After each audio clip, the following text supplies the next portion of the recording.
Olá pessoal, tudo bom? Resolvi gravar essa videoaula para que vocês fixem melhor o que nós falamos na aula sobre princípios de avaliação genética, em que nós analisamos esse artigo da Lúcia Albuquerque, tá? E nós vamos focar em alguns pontos mais importantes e rever a programação utilizando o software R desse exemplo que é tratado no final do artigo, tá? Então, esse artigo ele começa falando a respeito de como o melhoramento clássico atua para aumentar a frequência de genes desejáveis na população. Então, é através de seleção e acasalamentos, e a seleção é baseada no potencial genético do animal, mais especificamente a DEP, tá? Então, a DEP, ela significa diferença esperada na progênie, e ela tem como valor a metade do valor genético aditivo de um animal. Por que a metade? Porque é aquela metade que o pai vai passar para os filhos, tá? O pai e a mãe passam metade do seu valor genético aos filhos. Por isso é interessante saber o valor dessa DEP. Então a DEP também é uma indicação de habilidade de transmissão do indivíduo ou da metade do seu valor genético como indivíduo, tá? Então a DEP ela pode ser entendida também como a superioridade genética da progênie do animal, certo? Então vamos ver aqui alguns exemplos, né? Ela trata no artigo, ela dá um exemplo aqui de 4 touros e as respectivas DEPs desses 4 touros. Então aqui pegando aqui o touro A, ele tem uma DEP de 9,94 na característica, certo? A característica que está sendo avaliada é o peso do animal a 1 ano de idade, aos 365 dias de idade, certo? O que quer dizer isso?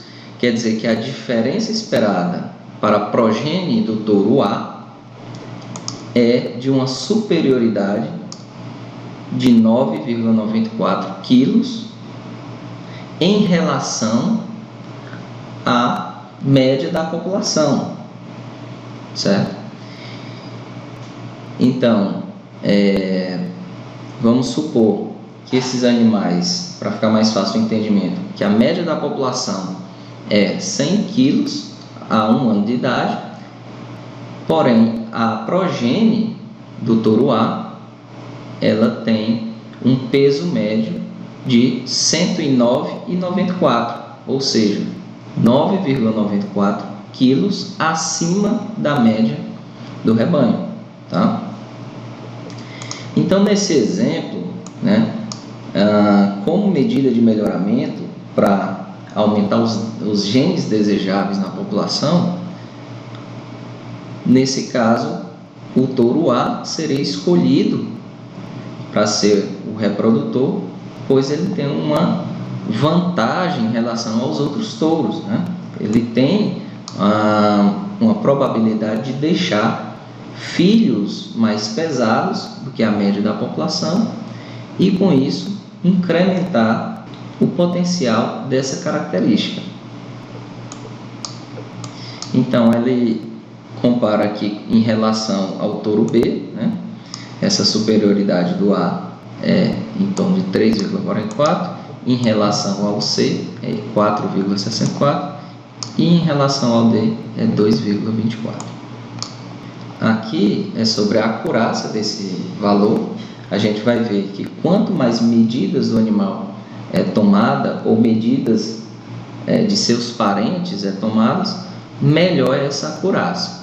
A gente vai ver a acurácia um pouco mais na frente, tá? Então vamos focar aqui na DEP. Então aqui nesse ponto do artigo é falado, né, que as avaliações genéticas a partir da década de 80 começaram a ser realizadas utilizando a teoria dos modelos mistos e a metodologia da máxima verossimilhança restrita, com procedimentos que permitem obter o BLUP. Esse BLUP é o melhor preditor linear não viesado das DEPs. Então a gente vai ver como consiste essa metodologia dos modelos mistos, certo? E vamos ver como é obtido a DEP de um exemplo, né? Um exemplo que vai ser abordado aqui nesse artigo. E eu convido vocês a irem fazendo também esse exemplo para vocês irem tomando conhecimento a respeito da programação no R. Uma das grandes vantagens dos modelos mistos, né, da metodologia para a obtenção do BLUP, é que é possível a comparação de animais de grupos contemporâneos e ou rebanhos diferentes, certo? Uma vez que faz estimação simultânea dos efeitos de meio e efeitos genéticos. Então, o modelo misto permite obter os vetores solução tanto para efeitos de grupo contemporâneo quanto para efeitos genéticos. E vai entrar como efeito de grupo contemporâneo os diversos tipos de manejos ou diversos tipos de rebanho que compõem aquela análise. Outro fator, outra grande importância é utilizar todas as informações disponíveis. Então, quando a gente viu sobre seleção por meio da progênie, seleção por meio do ancestral, seleção por meio de parentes colaterais, com o BLUP vai ser possível fazer essa análise utilizando todas as informações do animal disponível. Até para aqueles animais onde não existem medidas tomadas, ele vai ter um valor de DEP, desde que ele esteja inserido dentro da matriz de parentesco. Pois se um parente dele tem um desempenho, parte desse método está sendo compartilhado por conta deles terem genes em comum. Então fala aqui sobre o modelo estatístico e comenta aqui sobre o modelo touro, que é o exemplo que nós vamos fazer aqui. Então no modelo touro ele dá y é igual a x beta mais z vezes u mais o erro estatístico. Então ele nos está dizendo aqui que o y ele é o vetor das observações, certo? São os dados observados, os dados que foram obtidos. Esses dados eles são resultantes de ação do efeito de grupo contemporâneo mais um efeito genético, que vai estar representado por beta e por u, respectivamente. X e Z, nós vamos ver que são matrizes de incidência, ou também chamadas de matrizes de endereçamento. Essas matrizes são importantes para endereçar os diferentes grupos contemporâneos e os diferentes grupos genéticos que vai ser avaliado. Tá? No caso do modelo touro, vão ser avaliados 4 tipos de touros e, no caso de grupos contemporâneos, vão ser avaliados 2 grupos contemporâneos. Tá bom? Então, vamos aqui conhecer a equação no seu formato matricial. Tá? Então, aqui eu tenho as matrizes. Vocês já aprenderam sobre matrizes, que quando eu tenho a matriz e um apóstrofo, eu estou querendo dizer que é a transposta dessa matriz. Tá? Aqui o azão aqui é matriz de parentesco. Nós já vimos também como é que monta. O valor de alfa, que vai ser uma razão entre a variância residual e a variância aditiva, que nós vamos considerar aqui a fórmula 4 menos herdabilidade dividido pelo valor da herdabilidade. Tá? Então, a herdabilidade a gente vai pegar na literatura. Então, aqui o importante dizer sobre esse modelo é que a gente vai ter o lado esquerdo da equação, tá? Aqui é em inglês, left hand side, e o lado direito da equação, né? Depois da igualdade, que é right hand side. Então, lado direito da equação. Então aqui modelo animal a gente não vai falar agora, então vamos ver o exemplo de que trata esse artigo. Então ele dá as seguintes informações, tá? Ele diz que ele dá uma lista com a identificação dos touros, identificação dos filhos, identificação do rebanho ou grupo contemporâneo. A gente vê que tem rebanho A e rebanho A e rebanho B, são dois grupos contemporâneos, e aqui o peso calculado para 205 dias de idade. Então o que nós vemos aqui na identificação, né? Nós temos aqui o touro 1, touro 2, touro 3, touro 4 e os filhos deles, né? Aqui o animal 5, com a identificação 5, ele é o primeiro filho do touro 1, o animal 6 é o segundo filho do touro 1 e o animal 7 é o terceiro filho do touro 1. Aqui o 8 e o 9 são os dois filhos do touro 2, o 10 e o 11 são dois filhos do touro 3 e o 12, 13 e 14 são os três filhos do touro 4, sendo que a gente tem 4 reprodutores e 10 filhos, certo? 10 filhos, 2 grupos de contemporâneo e 10 dados de peso referente aos filhos. Então, a primeira coisa que a gente faz é calcular o alfa, tá? A gente utiliza essa fórmula 4 menos H2 dividido por H2. Então, substituindo aqui pelo valor da herdabilidade encontrado na literatura, então fica 4 menos 0,35 dividido por 0,35 e a gente encontra o valor de 10,42 aproximadamente. Então, aqui nós vamos rever essa equação, tá? Então, essa equação está na forma matricial. Percebam que a diferença em relação à matriz que a gente já viu, existe aqui a matriz de parentesco, que é a matriz A. Ela foi substituída por um I. Por quê?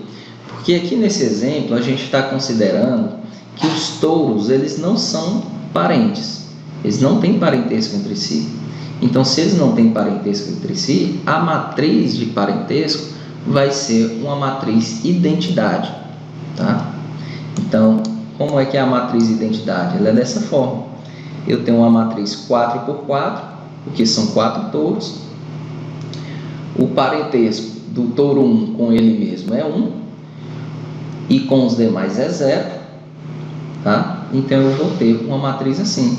Ela vai ser uma matriz diagonal de números com a diagonal igual a 1, indicando que esses animais não têm parentesco. Se houvesse um parentesco de irmãos completos entre o touro 1 e o touro 2, então na linha 1 e coluna 2, em vez de ser 0, seria 0,5, né? O parentesco entre dois animais irmãos completos, ele é 0,5.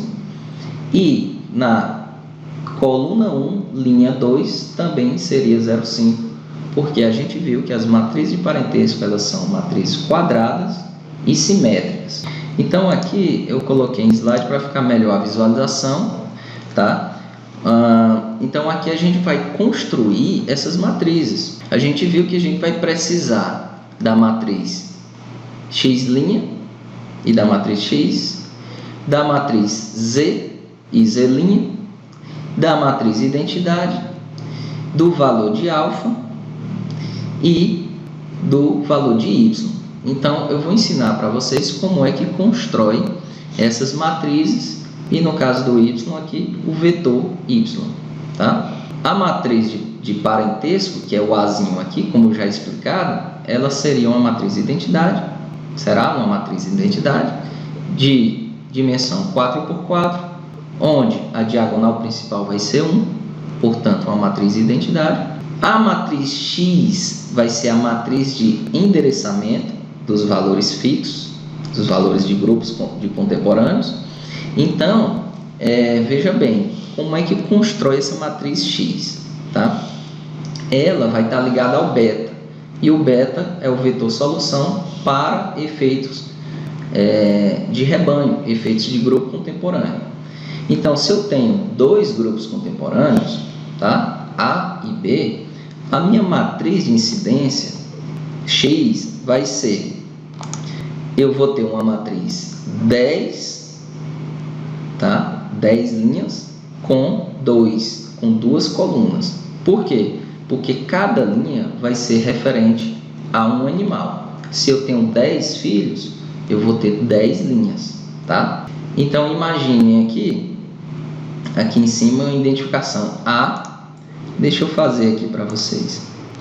É como se fosse assim, ó. Aqui é o A e aqui é o B. O primeiro indivíduo, ele é de que rebanho? Vou colocar aqui a tabelinha para ficar mais visível, tá? O primeiro animal, ele é do rebanho B. Então, eu vou colocar 1 aqui. E, como ele não é do A, eu vou colocar 0. Certo? O segundo animal, que é essa segunda linha, o que é que vai ser? Ele é também do rebanho B, tá? Esse segundo animal. Então, ele vai ter também o 1 na segunda coluna. Então, você vai preenchendo, colocando 1 e 0 para identificar, para endereçar essa matriz. Então, você faz isso com todos os animais, tá? Aqui o Z vai ser a matriz de incidência ou matriz de endereçamento dos efeitos genéticos. Quem são os efeitos genéticos? São os touros a qual cada filho pertence. Então, se eu tenho 10 filhos, eu vou ter 10 linhas também, tá? 10 linhas, sendo o primeiro animal, ele vai ser filho de quem? O primeiro aqui, ele é filho do touro 1. Então, eu vou ter uma matriz 10 por 4, porque eu tenho 10 filhos e 4 touros. Então, imaginem aqui também que existe um cabeçalho indicando o número dos touros, tá? Então, aqui eu vou ter touro 1, 2, 3 e 4. Então, se o primeiro animal ele pertence ao touro 1, ele é filho do touro 1, ele vai receber o número 1 na primeira coluna e 0 nas demais. O segundo animal vai receber também o número 1 na primeira coluna e 0 nas demais colunas. O terceiro animal também, tá? O terceiro animal também é filho do touro 1 e vai receber 0 nas demais colunas. Já o quarto animal, tá? Ele é filho do touro 2. Então, onde é que eu tenho que colocar o número 1? Eu tenho que colocar o número 1 na segunda coluna, tá? Então, estou identificando, eu estou endereçando o dado do touro 4, dizendo que ele é filho do touro 1 e que não é filho dos demais, certo? Então, eu faço isso com todos os 10 animais, tá? Então, aqui os 3 últimos é filho do touro 4, os 3 últimos vai ter 1 na quarta coluna. Então, depois que eu criar essas matrizes, né, é só montar no mesmo esquema que está aqui. Vocês já viram também sobre multiplicação de matrizes. Então, você já sabe como é fácil também fazer multiplicação matriz utilizando o software R, tá? Bom, eu já tenho aqui a matriz identidade, tá? Eu já tenho aqui a matriz identidade, tenho a matriz X, tenho a matriz Z. O meu vetor soluções, eu não preciso criar essa matriz. E está faltando aqui o meu vetor Y, tá? Então, quem é que vai ser Y? O Y vai ser o vetor das observações, ou vetor de dados, né? Então, aqui, esse vetor Y, ele vai ser correspondente a esses dados aqui. Dados do primeiro animal, do segundo, terceiro e assim sucessivamente até o 10º animal, certo? Então, esse vai ser meu vetor Y. Bom, a gente viu como é que faz a matriz X, Z e Y.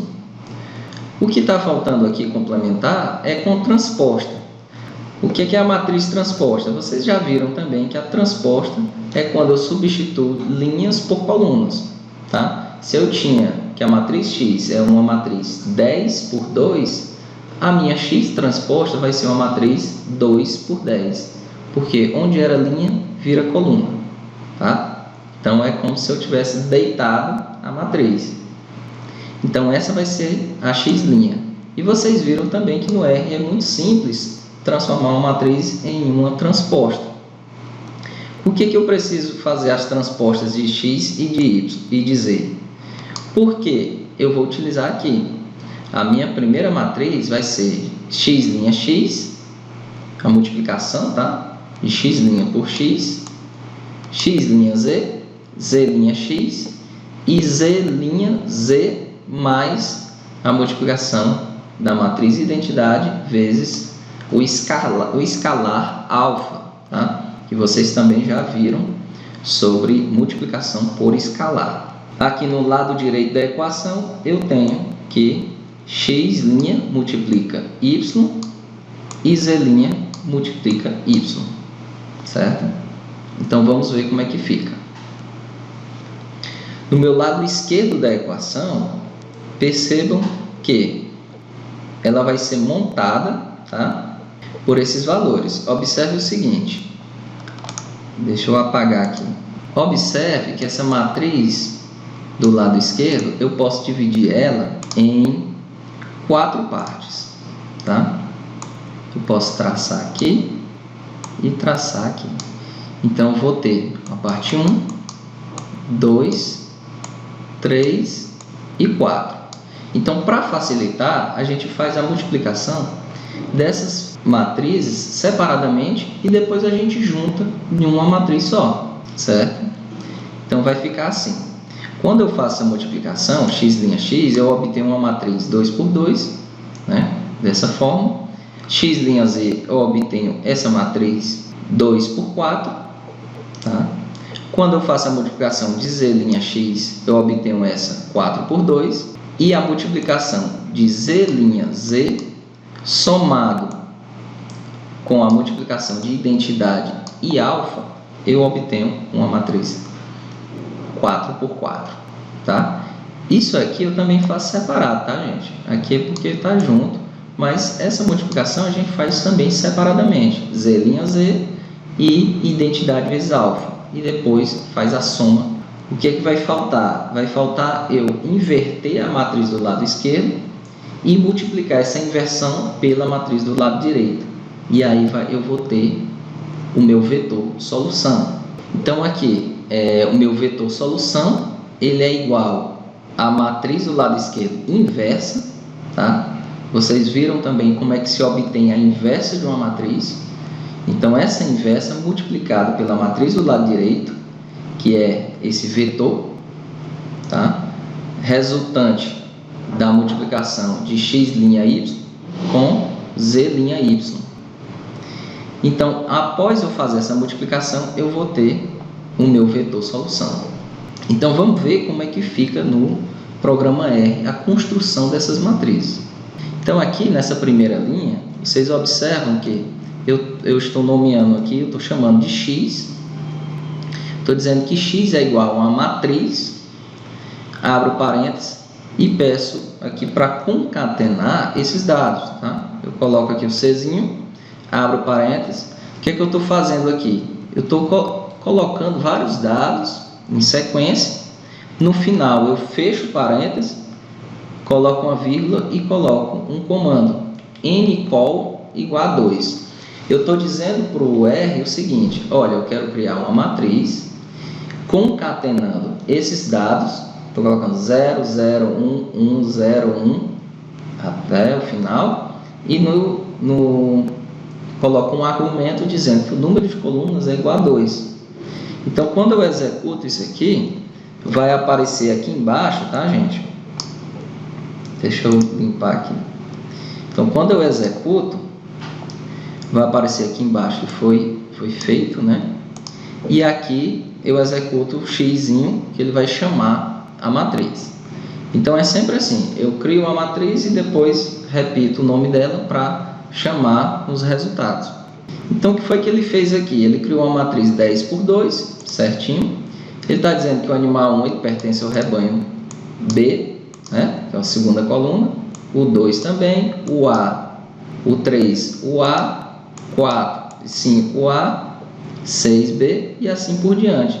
Então, vocês confiram aí se a matriz que está sendo gerada, ela está correspondendo à matriz que você quer montar, certo? Então, percebam uma coisa, que o R, ele preenche a matriz de cima para baixo. Se eu coloquei aqui 0, 0, 1, 1, 0, 1, ele vai começar aqui na linha 1, 0, 0, 1, 1, 1, 0, 1, e assim por diante.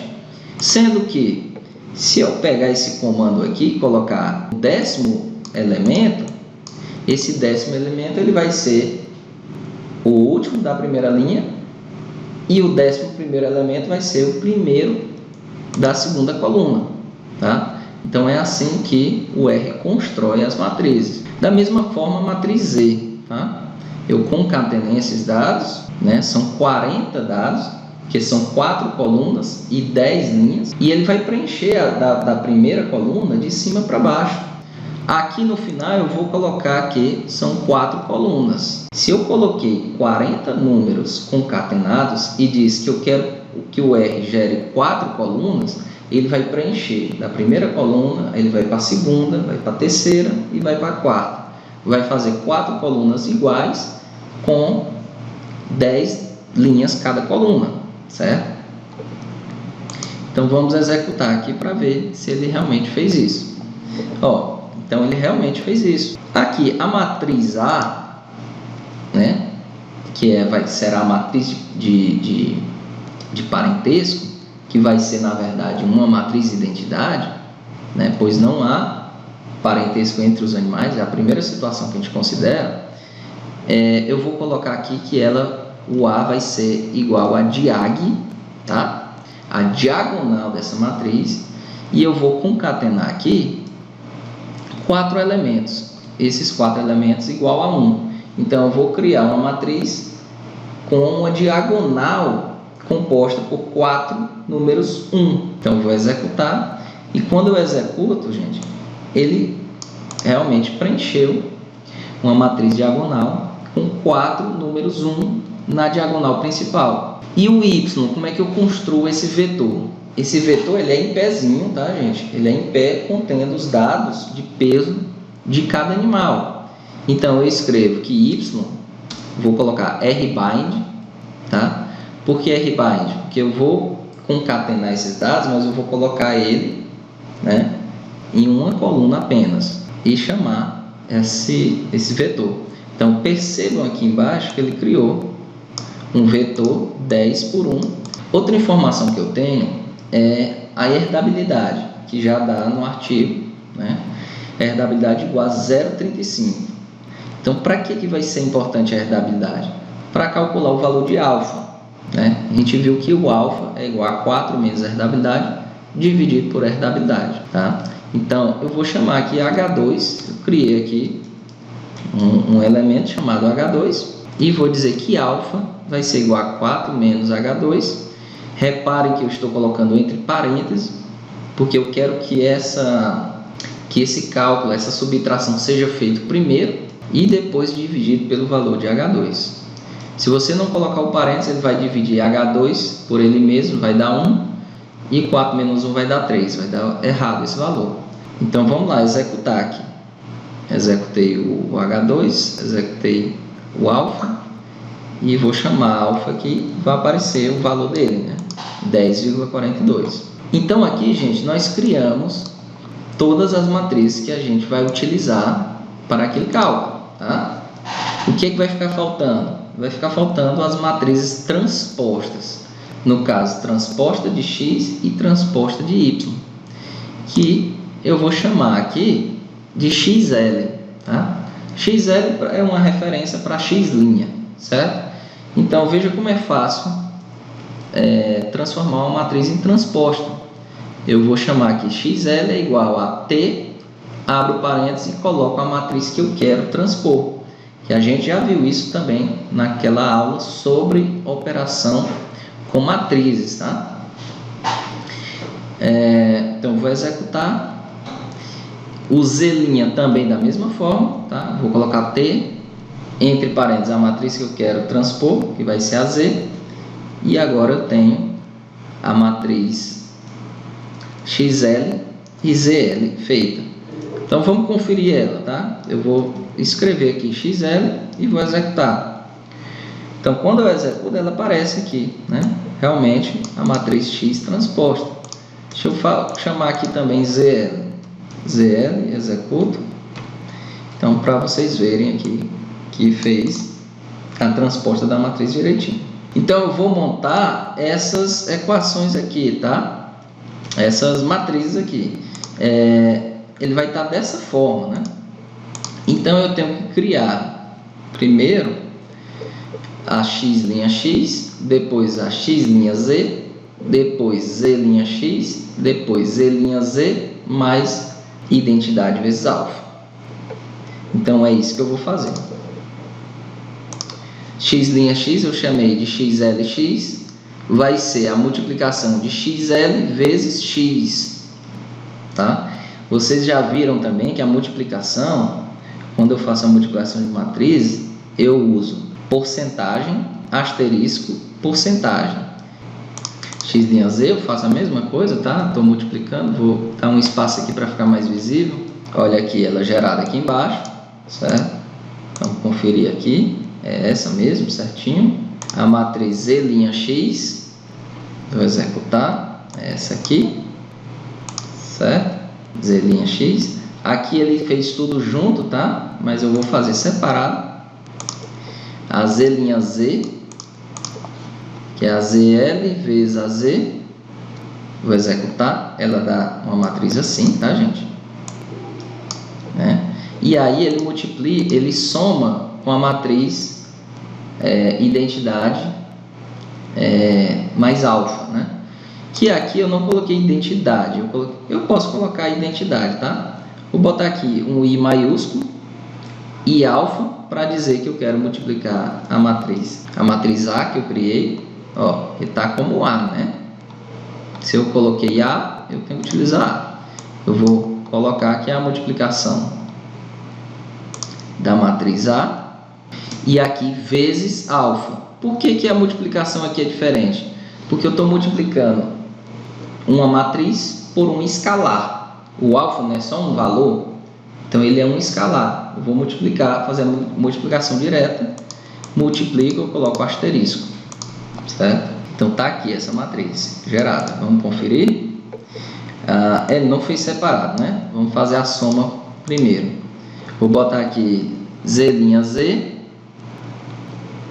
eu botei I alfa, né? Vai ter que ser assim, I alfa, vai ser igual a Z' mais a matriz I alfa. Não foi assim que eu coloquei o nome? Então vai ser assim. Então aqui eu vou chamar a matriz Z' I alfa. Então vamos conferir, né? Então gerou aqui a matriz Z' mais I alfa. Foi essa aqui, ó. E aqui, gente, eu já montei, eu já fiz todas essas matrizes. O que é que falta agora? Eu montar essa matriz chamada LHS, a matriz esquerda, né? A matriz do lado esquerdo. Como é que eu faço? Eu vou ter que dizer que a matriz LHS é composta pelo X' aqui, X', Z', aqui embaixo, Z' mais I alfa, certo? Então como é que eu vou montar aqui? Eu criei uma estratégia, tá? Não é a melhor, com certeza, porque eu não sei programar, tá? Mas é bom que também, né, você que é iniciante, que não sabe programar, está aprendendo junto comigo, tá? Então, como é que eu chamei essa matriz? Eu criei uma matriz chamada C1, em que eu vou fazer essa primeira linha aqui, ó. Essa matriz aqui. Vamos supor que eu estou dividindo. Eu estou dividindo aqui essa matriz em dois. Estou fazendo a parte de cima e a parte de baixo, tá? Estou dividindo aqui. em parte de cima e parte de baixo. Então a parte de cima vai ser x' mais x'.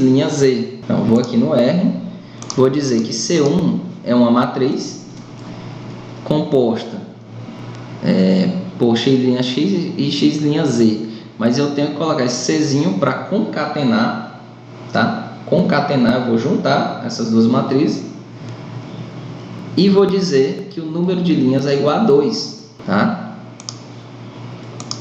Então, o número de linhas é igual a 2 e eu vou juntar. Então, eu estou dizendo para o R que eu quero concatenar essas duas matrizes e elas vão ser coladas uma na outra. Então, eu executo e olhe lá, elas foram juntas mesmo, elas foram concatenadas, certo? Aqui, a número 2 também, eu vou fazer C2, né, que é a parte de baixo da matriz, x', vírgula, z' e alfa, tá? Né? Eu substituí lá por i alfa, eu estou chamando ela de z' e alfa, tá? Então, tenho que agora mudar daqui para frente toda vez que eu for chamar ela. E aqui eu estou dizendo que tem quatro linhas, tá? Vamos ver, ó, eu estou juntando as duas matrizes e estou dizendo que ele tem que concatenar de forma que elas continuem com 4 linhas. Então elas vão juntar aqui, vou executar para ver se realmente está fazendo isso. Olha lá, então juntou essas duas matrizes, tá? Então eu já fiz a parte de cima e a parte de baixo. O que é que falta agora? Juntar essas duas matrizes, tá? Para virar uma só. Então eu chamo aqui a matriz C, né? Que eu posso botar aqui também LHS, ficar igual lá, né? LHS, vou dizer que LHS é uma matriz e eu quero juntar agora essa matriz uma em cima da outra, não do lado da outra, uma em cima da outra. Então eu vou colocar o comando rbind, vou colocar a C1, que vai ser a de cima, e a C2, a de baixo. E vou dizer para ele, tá? Vou dizer para o R que a matriz que eu quero, ela vai ter que ter 6 linhas. Então, vai gerar uma matriz, ó, LHS com 1, 2, 3, 4, 5, 6 linhas. Então, vamos executar.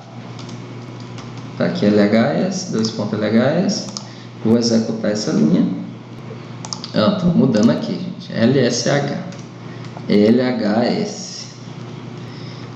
Lembrando, gente, se eu colocar maiúsculo, tudo maiúsculo, eu tenho que colocar sempre tudo maiúsculo. Ele faz essa diferença entre maiúsculo e minúsculo, tá? Então, eu chamei aqui a matriz LHS e foi gerada ela.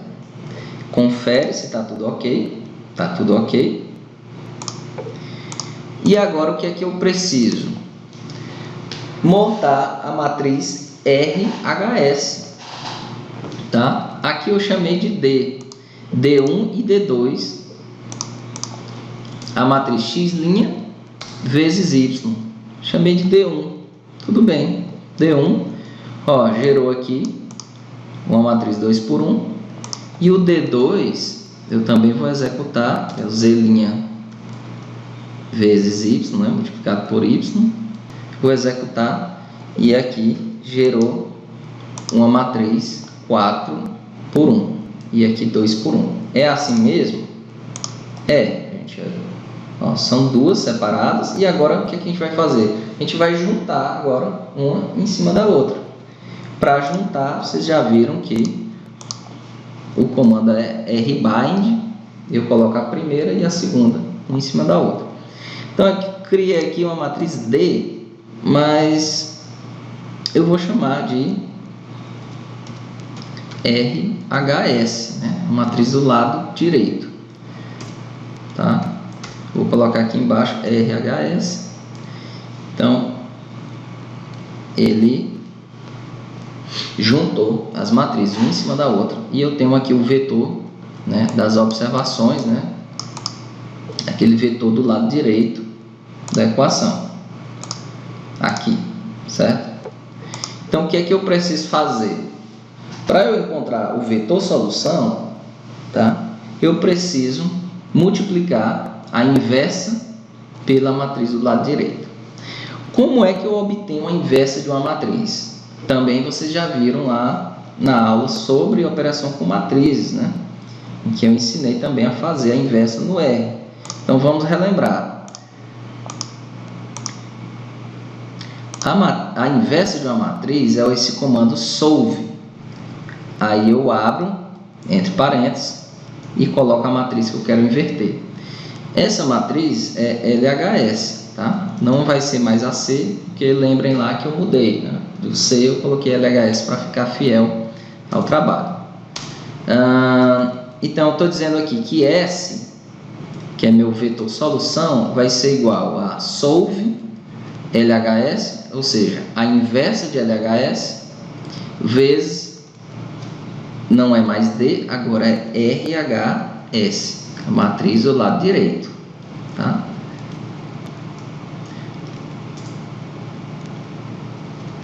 Certo? Eu vou executar e vou colocar o Szinho aqui para chamar esse vetor solução. Pronto, gente, chamei ele aqui e ele aparece a minha solução para os efeitos fixos, efeito de grupo contemporâneo, que vai estar, os dois primeiros dados aqui vai ser a solução para o rebanho A, solução para o rebanho B, e os 4 últimos vai ser o valor de DEP dos touros, 1, 2, 3 e 4, certo? Essa vai ser minha solução aqui. Então, a segunda situação é considerando um parentesco de 0,25 entre um animal 1 e 2. Então, o que é que eu tenho que fazer agora? Eu já escrevi o código todo para a primeira situação. Qual vai ser as alterações que eu tenho que fazer para considerar esse parentesco? Então, vamos lá. A primeira coisa é que a matriz de parentesco, ela não vai ser mais uma matriz de identidade, tá? Porque fora da diagonal principal, agora eu vou ter valores diferentes de 0. E onde é que eu tenho que modificar? Eu tenho que colocar aqui que o elemento da coluna, da linha 1 com coluna 2, ele vai ser igual a 0,25, assim como o elemento da linha 2 e coluna 1 vai ser também igual a 0,25. Então, eu vou aqui executar e vou chamar a matriz. Eu tenho que colocar um azão, tá? Se eu colocar azinho vai dar erro, azão. Então, aqui é a minha nova matriz de parentesco, certo? O que é que eu faço agora? Agora eu executo tudo? Não, eu tenho que fazer ainda uma alteração aqui. Vocês lembram que quando eu não considero parentesco, no lugar da inversa da matriz de parentesco, eu uso a identidade, né? Deixa eu colocar aqui para vocês relembrarem. Eu estou usando a identidade. Nesse caso, se eu estou considerando parentesco entre os touros, eu tenho que usar a matriz de parentesco de fato, tá? Eu vou ter que usar a inversa de A, né? A inversa de A multiplicado por alfa. Então, a gente tem que fazer aqui, pegar agora o A, né? Não vai ser o A, que era a identidade, vai ser agora a inversa de alfa. E a gente viu que para transformar uma matriz em sua inversa, a gente coloca solve, entre parênteses a gente coloca a matriz que a gente quer inverter, certo? Agora vamos executar tudo do início de novo. Executando alfa, colocando as matrizes transpostas. Então, foi criada a inversa.